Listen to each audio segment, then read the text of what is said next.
Now, evolutionary biologist Richard Dawkins this year celebrates 4 milestone anniversaries, having released a book every 10 years since The Selfish Gene was published in 1976. Well, as well as his scientific research, Professor Dawkins is well known as a passionate and sometimes controversial advocate of atheism, mostly notable in his book The God Delusion. Well, I went to meet him to find out more about his views on religion and how he lost his faith as a child.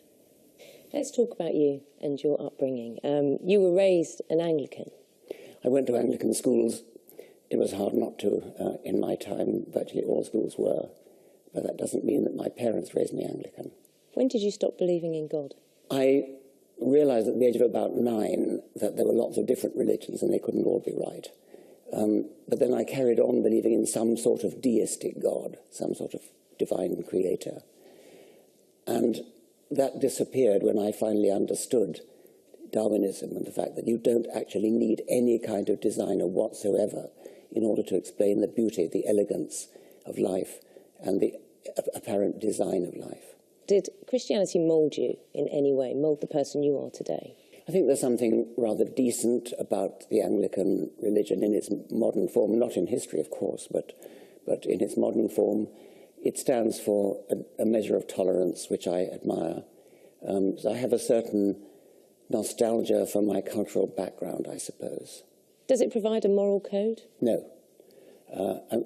It certainly doesn't provide a moral code. If it did, then we'd all be burning witches and executing people for breaking the Sabbath and that kind of thing. We do not get our morals from our historic religion, not at all. And it's a very good thing, too.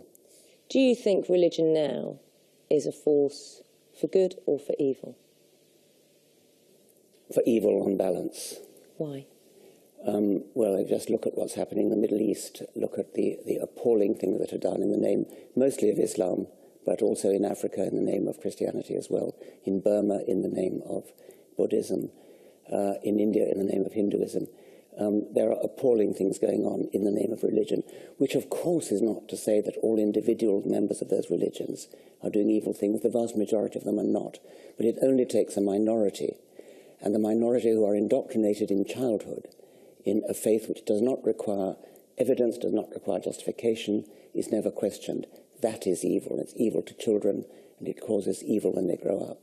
So what do you think needs to be done when it comes to children being taught about atheism as well as religion? I think faith schools need to go, not the schools themselves, of course, but the tendency to tell children they belong to a particular faith, to have a school that is imbued with just one faith.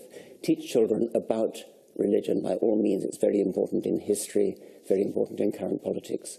The Bible is very important in literature. But don't tell a child, you are a Catholic child and this is what you believe. You would never dream of saying you are a logical positivist child, or you are an existentialist child, or you are a Keynesian child because your parents are. And yet, in the case of religion, we do that. We must stop labeling children with the beliefs of their parents. Let the children discover what their own beliefs are when they're old enough to do so. When you defend atheism, how closely do you come to attacking religion? Is there a line that shouldn't be crossed? Well, one line that certainly should not be crossed ever is the line of violence, and neither I nor any of my atheist colleagues ever do that.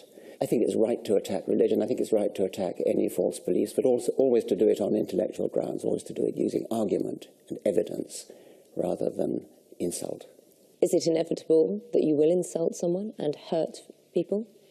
You may hurt people because they identify with their religion, which is a very unfortunate thing. I mean, you are not your religion. You are your own person. You are you.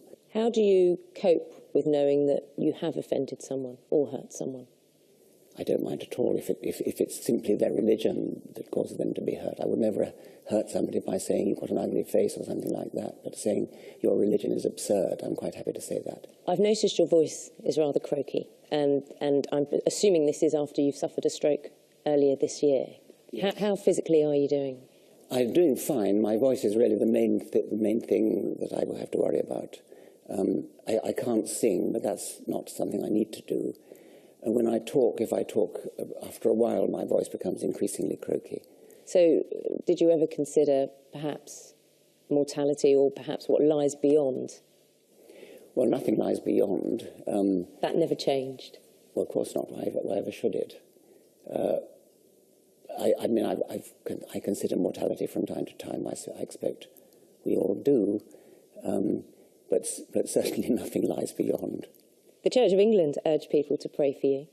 Did you appreciate that, or did you think it was a waste of time? When my colleague Daniel Dennett, the philosopher, was very ill with heart problems, he was told that people were praying for him.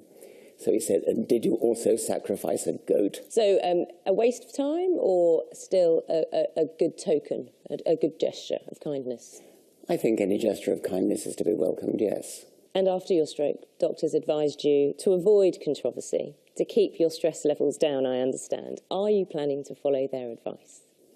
Yes, as far as I can, yes. Are you taking a concerted effort to be more calm or more measured? Maybe a bit, yes. I think the family might appreciate it. Yes.